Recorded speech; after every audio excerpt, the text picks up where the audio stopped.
এখনো খুন বইছে, এখনো রক্ত বইছে। এই দেখো, এটা কিন্তু ম্যানিটার ছিল।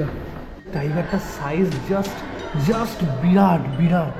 Hello guys, good morning again, good morning from Jim Corbett. আজকে আমাদের জিম করবেটে হচ্ছে 4th ডে। কালকে আমরা এখান থেকে চলে যাব। আজকে আমাদের একটা প্ল্যান আছে। আমরা কালকে রাতে থেকেই ভাবছিলাম যে আমরা যেহেতু এখানে লোকালেই আছি, আজ 4 দিন হয়ে গেল, তো এখানে লোকাল যে গার্জিয়া মন্দির আছে, জিম করবেট মিউজিয়াম আছে যেটা হচ্ছে ধানগাড়ি গেটের কাছে, আর আছে হচ্ছে 0 পয়েন্ট। তো তোমাদের আমি আগের ব্লগেও বলেছি যে 0 পয়েন্টে প্রচুর বাঘ দেখার চান্স থাকে, যেটা হচ্ছে সন্ধ্যের দিকে যখন বাঘ ওখানে জল খেতে আসে। আর ওই এরিয়ায় অ্যাজ পার লোকাল কিছু লোকজন যারা মোহানে থাকে তারা বলছে এখন রেগুলার একটা টাইগ্রেস উইথ হার কাবস ওখানে কিন্তু রোজ বিকেলে দেখা যাচ্ছে জল খেতে। তো আজকে আমরা প্ল্যান বানিয়ে নিয়েছি, গাড়ি বুক করে নিয়েছি। সেই গাড়িতে যাব হচ্ছে 3টে পয়েন্ট, গার্জিয়া মন্দির, মিউজিয়াম অ্যান্ড 0 পয়েন্ট। তো চলো আজকে ব্লগটা এখান থেকে শুরু করা যাক। চলো আমাদের সাথে। প্রথমে যাব হচ্ছে আমরা গার্জিয়া মন্দির। এই যে ষাঁড়টা দেখছো না সামনে আসছে, একে কিছুদিন আগেই একটা টাইগার অ্যাটাক করেছিল। এই এরিয়াটা হচ্ছে মোহান, আর এরকম প্রচুর আওয়ারা ষাঁড় কিন্তু এই হাইওয়ে 304 যার সাইডেই হচ্ছে জিম করবেটের জঙ্গল, এটা হচ্ছে জিম করবেটের জঙ্গল পুরো, এখানে কিন্তু ঘুরে বেড়ায় বাঘ। আর একে অ্যাটাক করেছিল, এর পিঠে দেখো পুরো डर लग रहा है। ये देखो इसको देखो, ऊपर से ऐसे दांत से ऐसे किया, अभी भी এখনো खून বইছে, এখনো রক্ত বইছে। এই দেখো, দেখেছো? हाँ हाँ बिल्कुल, यहाँ से ये राइट। তো গার্জিয়া দেবী টেম্পল আমরা পৌঁছে গেছি। এখন অনেক ভিড় আছে দেখতে পাচ্ছি, পরপর গাড়ি বেরোচ্ছে ওখান থেকে। इधर से आया था टाइगर, इधर से आया था, उधर को गया उधर। এইটা হচ্ছে গার্জিয়া মন্দিরে ঢোকার রাস্তা, ওই যে লেখা আছে প্রবেশ দ্বার। গার্জিয়া মন্দিরের ওখানে কিন্তু প্রচুর ভিড়, পিছনে দেখতে পাচ্ছ ক্রাউডটা একবার দেখো। আর পেছনেও প্রচুর ভিড় ছিল, প্রচুর গাড়ি রাখা আছে, কারণ আজকে স্যাটারডে তো প্রচুর লোকজন এসছে, কয়েক লাখ লোকের ভিড় আজকে। আর মন্দিরটা হচ্ছে ওইটা, এরম ব্রিজ দিয়ে যেতে হবে, নিচ দিয়ে বয়ে গেছে কোসি রিভার। আর মন্দিরটা হচ্ছে ওই পাথরের ওখানে। এই মন্দিরে একটা হিস্ট্রি আছে, সেটা শেয়ার করছি তোমাদের। একটু ক্রাউড থেকে একটু বাইরে যাই, তারপর বলছি। এই যে মন্দিরটা দেখা যাচ্ছে, দেখেছো? তো এটা হচ্ছে গার্জিয়া দেবী টেম্পল, দেখতে পাচ্ছ। এটা মোটামুটি এর পজিশনটা হচ্ছে এই যে কোসি রিভার আছে না, এই কোসি রিভারের একদম মিডলে এই মন্দির। আর দেখছো পাহাড় মতো পাথর মতো করা আছে, তো এটাকে ভালোভাবে করা হয়েছে, রিকনস্ট্রাক্ট করা হয়েছে এটাকে। আর এটার হিস্ট্রিটা হচ্ছে এরকম যে 1840 সালে এই যে পার্বতী দেবী, ওনার মূর্তিটা কিন্তু এই কোসি রিভারের জলে ভেসে এসছিল এখানে, ওই দিক থেকে ভেসে এই অবধি এসছিল। এবং এখানে কোনো একটা সাধুকে একজন হন, মানে কথিত আছে যে উনি একটা শিকল ফেলেছিলেন বা কিছু একটা ফেলেছিলেন যাতে ওই মূর্তিটা আটকে যায় ওখানে। তো এইখানে উনি ফেলেছিলেন এবং এখানে মূর্তিটা আটকে গেছিলো এই জায়গাটায়। তারপরে 1970 সালে এই মন্দিরটাকে ভালোভাবে বিল্ড করা হয়, মানে এই মন্দিরটা কিন্তু 1970 সালে প্রতিষ্ঠা করা হয়। এবং তারপর থেকে পুরো উত্তরাখণ্ড বলো, দিল্লি বলো, ইউপি বলো, সব জায়গার মানুষরা কিন্তু জানতে পারে যে এরকম একটা ঘটনা হয়েছে, এরকম একটা মন্দির এখানে প্রতিষ্ঠা করা হয়েছে। তারপর থেকে লোকজন এখানে প্রচুর আসা শুরু করে দেয়। যেমন তোমরা দেখতে পাচ্ছ এখানে প্রচুর ভিড় এখন, এই নিচে লোকজন স্নান করছে, এখানে প্রচুর তাঁবু লাগানো, তাঁবু মানে এখানে বসার জায়গা লাগানো আছে। আর এর যদি লাইনটা দেখো না, লাইনটা ওইখান থেকে চালু হয়েছে, এই এত বড় লাইনটা এসে ওইভাবে উঠছে লাইনটা, ওখানে মন্দিরে পুজো দেওয়া হচ্ছে। বলা হয় যে এই গার্জিয়া দেবী বা পার্বতী দেবী খুবই জাগ্রত, এনাকে লোকেরা খুবই মানে এখানে। মন্দিরের সামনে লম্বা লাইন আর ঘড়ির টাইম দেখে আমরা ডিসাইড করলাম যে আমরা গার্জিয়া মন্দিরের ভেতর ঢুকবো না। তোমাদের দর্শনের জন্য গার্জিয়া দেবীর একটি ছবি আমি স্ক্রিনের সাইডে দিয়ে দিলাম। আমরা গার্জিয়া দেবী টেম্পল থেকে বেরিয়ে আসলাম। এই জায়গাটা হচ্ছে সুন্দরখাল, এখান থেকে মোহান হচ্ছে 8 কিলোমিটার। তো এই গার্জিয়া দেবী টেম্পল থেকে জাস্ট এসে কিছুটা 100-200 মিটার এসছি। মানে মোটামুটি 10 বছর আগে এখানে একটা বাঘিন থেকে বাঘ থা। তো একটা বাঘের প্রচণ্ড আক্রমণ এখানে শুরু হয়েছিল, অনেক লোক মারা গেছিল। তো এখানে একজন এসছিল মেয়ে দেখতে, এই গ্রামে সুন্দরখাল গ্রামে একজন এসেছিল মেয়ে দেখতে। তো এখানে না বিয়ের জন্য মেয়ে দেখতে এসেছিল, হ্যাঁ বিয়ের জন্য মেয়ে দেখতে এসেছিল। তো সে নেটওয়ার্ক পাচ্ছিল না, বা তার বাড়িতে ফোন করাচ্ছিল, তো নেটওয়ার্ক পাচ্ছিল না বলে সে রাস্তায় এসে নেটওয়ার্ক খুঁজছিল, এইখান দিয়ে হাঁটছিল সে। তো তখন ওই দিক থেকে টাইগারটা আসে, ওকে ধরে নিয়ে চলে যায় ওইখানে। আর এই জায়গাটাই ঘটনা হয়েছিল বলে এইখানে দেখো একটা ছোট মন্দির করা হয়েছে সাদা মতো। এরকম মানে পাহাড়ে গ্রামের এরকম ওরা মানে যে যেখানে এরকম হিউম্যানের ওপর অ্যাটাক হয় ওয়াইল্ড অ্যানিম্যালের, সেখানে ওরা সেফটির জন্য, নিজেদের সেফটির জন্য এরকম মন্দির তৈরি করে দেয়। তো এই হচ্ছে সেই জায়গা। চলি। সো আমরা এখন পৌঁছে গেলাম আমাদের সেকেন্ড পয়েন্ট, যেটা হচ্ছে ধানগাড়ি মিউজিয়াম বা কর্বেট মিউজিয়াম। এই যে গেটটা দেখছো, এটা হচ্ছে ঢিকালা ক্যাম্পাসে যাওয়ার গেট। সামনে থেকে গিয়ে দেখাই তোমাদের। এই গেটটা হচ্ছে ঢিকালা ক্যাম্পাসে যাওয়ার গেট। ঢিকালা ক্যাম্পাস এখান থেকে 31 কিলোমিটার লেখা আছে ওখানে বোর্ডে। আর এখানেই হচ্ছে মিউজিয়ামটা। চলো মিউজিয়ামটা দেখি।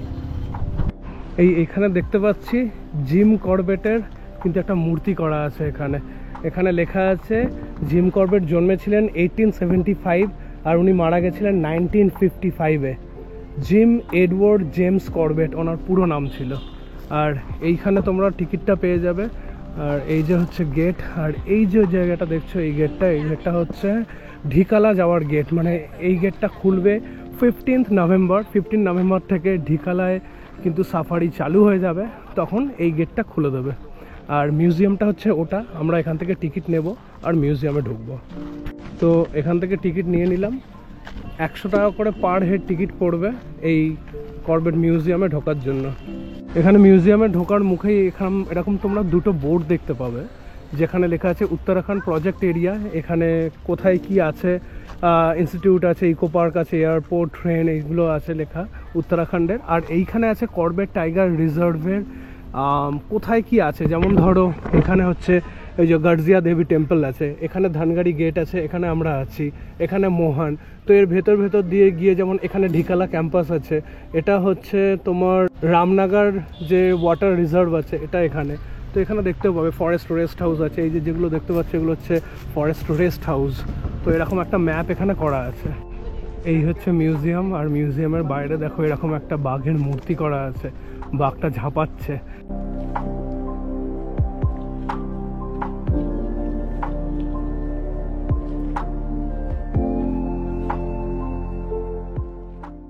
এখানে আচ্ছা এটা কি, এখানেও দেখতে পাচ্ছি 3টে সুন্দর সুন্দর টাইগারের মূর্তি করা আছে।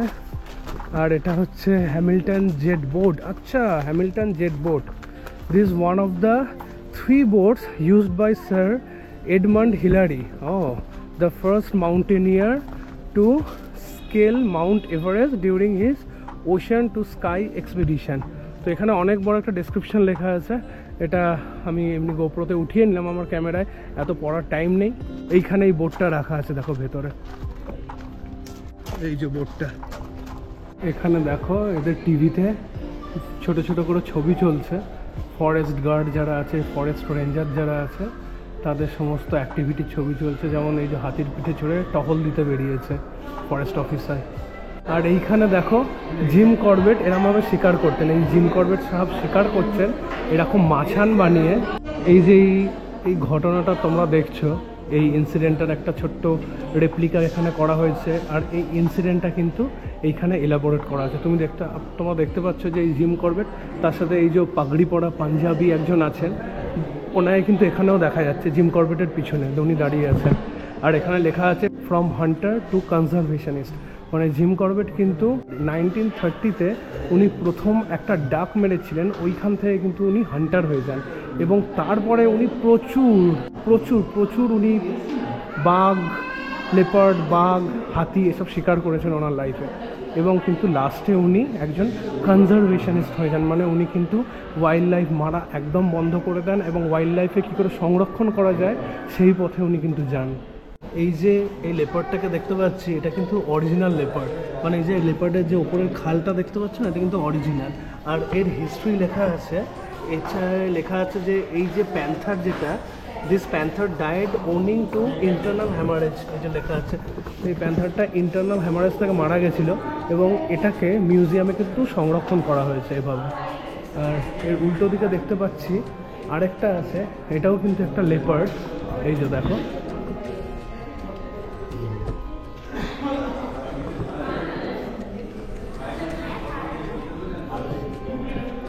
আর এটার হিস্ট্রি হচ্ছে দিস প্যান্থ্রেস, আচ্ছা, this pantheress was a man eater, okay, she had killed 2 humans and score of cattle, okay, it was shot dead. এটা কিন্তু ম্যান ইটার ছিল। এই যে লেপারটা দেখতে পাচ্ছ, এটা কিন্তু ম্যান ইটার ছিল, এটা দুজনকে মেরেছে এবং প্রচুর গরুকে কিন্তু আক্রমণ করে মেরেছে এবং তার নেওয়ালা বানিয়েছে, মানে খেয়ে নিয়েছে। তাকে এরমভাবে সংরক্ষণ করা হচ্ছে, এই কিন্তু গুলি করে মারা হয়েছিল। আর এই হচ্ছে রিয়েল টাইগার, এটা কিন্তু রিয়েল টাইগার, এটাকে সংরক্ষণ করা হয়েছে। কি সাংঘাতিক, কি ভয়ঙ্কর। আমাকে সামনেও তাহলে সাইজটা দেখো একবার, ঠিক আছে, এই তিতলি দাঁড়িয়ে আছে আর টাইগারটার সাইজ দেখো একবার, এক্স্যাক্টলি দেখো কি হিউজ টাইগার, বিরাট টাইগার, বাপ রে বাপ। এর হিস্ট্রিও লেখা আছে, এই টাইগারটা কিন্তু মারা গেছিলো ন্যাচারালভাবে, এই যে লেখা আছে this tiger died a natural death. আর এর প্লেস অফ ডেথ ছিল Pipal Parao outside the tiger reserve. এই দেখো তোমাদের একটা ইন্টারেস্টিং জিনিস দেখাচ্ছি, এই ছোট্ট ছোট্ট দেখতে পাচ্ছ, এগুলো কিন্তু টাইগারের ভ্রূণ। এখানে লেখা আছে যে টাইগার ফিটাস অ্যাবাউট 30 days, 30 দিনের ভ্রূণ এগুলো সব। আর এখানে লেখা আছে found dead near Sajgarai shot place of death, এটা কিন্তু মারা গেছিলো ভ্রূণ অবস্থাতেই। তারপর এদিকে দেখি, এটা হচ্ছে লেপার্ড ফিটাস, মানে লেপার্ডের ভ্রূণ, দেখো কি দারুণ যে ছোট্ট ছোট্ট। এটারও কিন্তু বয়স হচ্ছে 80 to 90 days, এখানে লেখা আছে, এই দেখো। তারপরে দেখি কি আছে, আচ্ছা কিং কোবরা, বাপরে, ফাউন্ড ডেড ডিউরিং পেট্রোলিং, আছে কিং কোবরা, আরে বাপরে।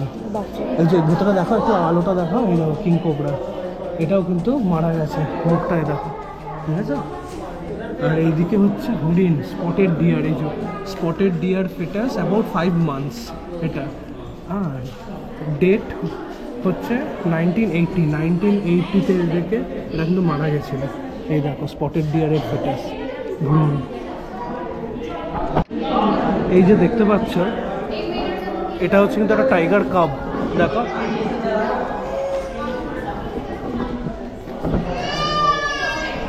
তো এই টাইগার কাপটা কিন্তু অ্যাবান্ডান্ড হয়ে গেছিলো, এখানে লেখা আছে this tiger cub was found abandoned by her mother in Dhangarhi, মানে এই ধানগাড়িতেই ওকে পাওয়া গেছিলো অ্যাবান্ডান্ড অবস্থাতে, ওর মা ওকে ছেড়ে দিয়েছিল। She was under medical care for 23 days but she did not survive, এ কিন্তু সার্ভাইভ করতে পারেনি 23 দিন বাদেও, তো মারা গেছিলো তারপর টাইগার কাপটা। এই যে এই সাংঘাতিক টাইগারটাকে তোমরা দেখতে পাচ্ছ, এর সাইজটা একবার দেখো শুধু, বিরাট বড়। ক্যামেরা কিন্তু জাস্টিফাই করতে পারছে না সাইজটাকে, সামনে থেকে দেখলে তোমরা বুঝতে পারতে যে টাইগারটার সাইজ জাস্ট বিরাট বিরাট। আর এই টাইগারটা কিন্তু মারা গেছিলো একটা টাস্কার, মানে পূর্ণবয়স্ক দাঁতালো হাতির সাথে লড়তে গিয়ে মারা গেছিলো এই টাইগারটা। সারা রাত ফাইট চলেছিল এদের এবং সকালে কিন্তু ওই হাতিটা একে ক্রাশ করে দিয়েছিল, মানে পায়ের তলায় পিষে মেরে ফেলেছিল এই বাঘটাকে। আর এই বাঘটা মারা গেছিলো 1977-এ, জানুয়ারি মার্চ, 7th March 1977। এই দেখো, এইখানে দেখো বিভিন্ন অ্যানিমাল আছে, আর এইখানে একটা করে বাটন আছে, এটা টিপলে কি হয় দেখো।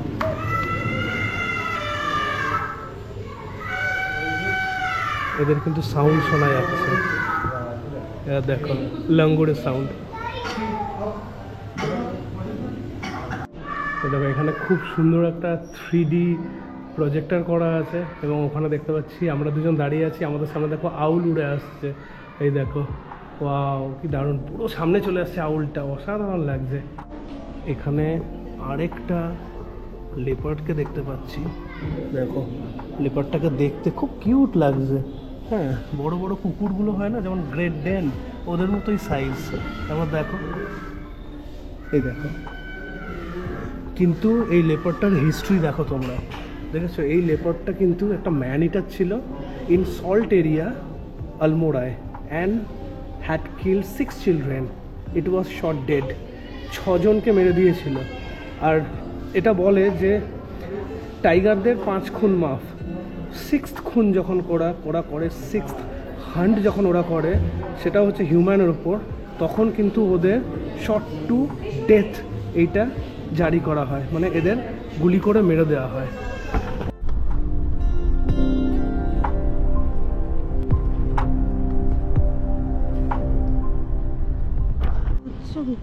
আচ্ছা, এখানে দাঁড়াতে বারণ করছে। এখন আমরা পৌঁছে গেছি 0 পয়েন্টে। এখানে দেখো প্রচুর কিন্তু হরিণ দাঁড়িয়ে আছে নিচে, পুরো ঝুন্ড এসে গেছে। এবার টাইগার নিকাল রা না আবি? আচ্ছা, তো এখানে ওনারা বারণ করছেন এখানে দাঁড়াতে, তো দেখি আগে চলে যাব।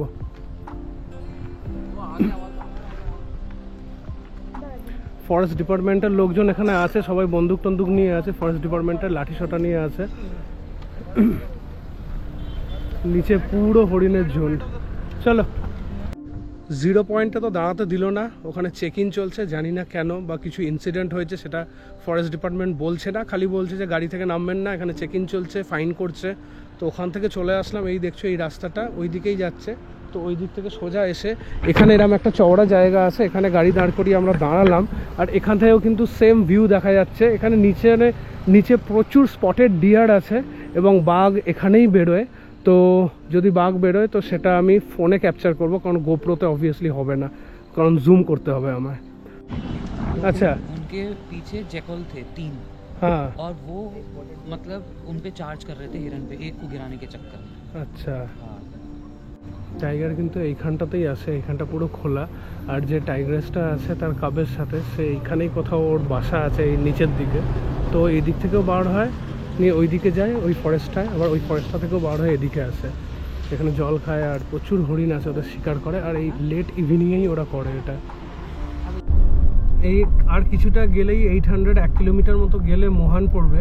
এই যে পয়েন্টটা দেখছো, এই বেন্ডটা, এইখানে কিন্তু ওই লাংড়ি বলে যে বাঘটা ছিল ম্যান ইটার, ও ওই আফসারুল বলে যে ছিল, বাইকে করে যাচ্ছিল দুজন, তার মধ্যে পেছনে বসেছিল আফসারুল, ওকে অ্যাটাক করেছিল এইখানে, ঠিক এই পয়েন্টটায়।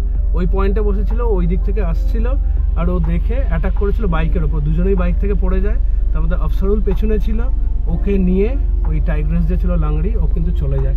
আর তারপরের দিন মানে ওই দিন রাতে কি হয়েছিল, ওর আফসারুলের সাথে যে ছিল আরেকজন, ও বেঁচে যায়। ও এইখানে সামনে মহান চকি আছে, ওখানে গিয়ে কাঁপতে কাঁপতে রিপোর্ট করে যে এরকম ঘটনা হয়ে গেছে ওদের সাথে। তো রাতের বেলা কিন্তু সার্চ হয়নি। পরের দিন সকালে যখন সার্চ হলো, তখন ওই আফসারুলের ব্যাগ, জুতো এবং একটা হাত পাওয়া গেছিল খালি। কারণ ব্যাপারটা হচ্ছে পুরো বডি খেয়ে নিয়েছিল বাঘ। আর ওই যে বাঘিনীটা ছিল, ওর কিন্তু বাচ্চা ছিল 3টে না 4টে, তিন বাচ্চা থে না উসকে, ও লংড়ি जो थे, হ্যাঁ 3টে বাচ্চা ছিল ওর সাথে। ওই জন্য পুরো হিউম্যান বডি একদিনে ওরা খেয়ে নিয়েছিল, মানে অলমোস্ট 60-70 কিলো মানে মাংস এক রাতের মধ্যে সাফা চ্যাট করে দিয়েছিল। জঙ্গলে অন্ধকার হয়ে গেছে আর এখন আমরা যাচ্ছি বাড়ির দিকে। ভ্লগটা আমি আজকে এখানেই এন্ড করলাম। যদি ভ্লগটা ভালো লেগে থাকে তো অবশ্যই একটা লাইক করবেন, আর চ্যানেলে যদি নতুন হন তো অবশ্যই সাবস্ক্রাইব করে দেবেন। আর যদি জিম করবেটে আগে কেউ এসে থাকেন তো কমেন্ট সেকশনে অবশ্যই আপনাদের অভিজ্ঞতার কথা আমাদের সাথে শেয়ার করতে পারেন। চলুন তাহলে আপনাদের সঙ্গে আবার দেখা হচ্ছে নেক্সট কোনো রোমাঞ্চকর ভ্লগে। ততক্ষণের জন্য tata, bye bye and take care.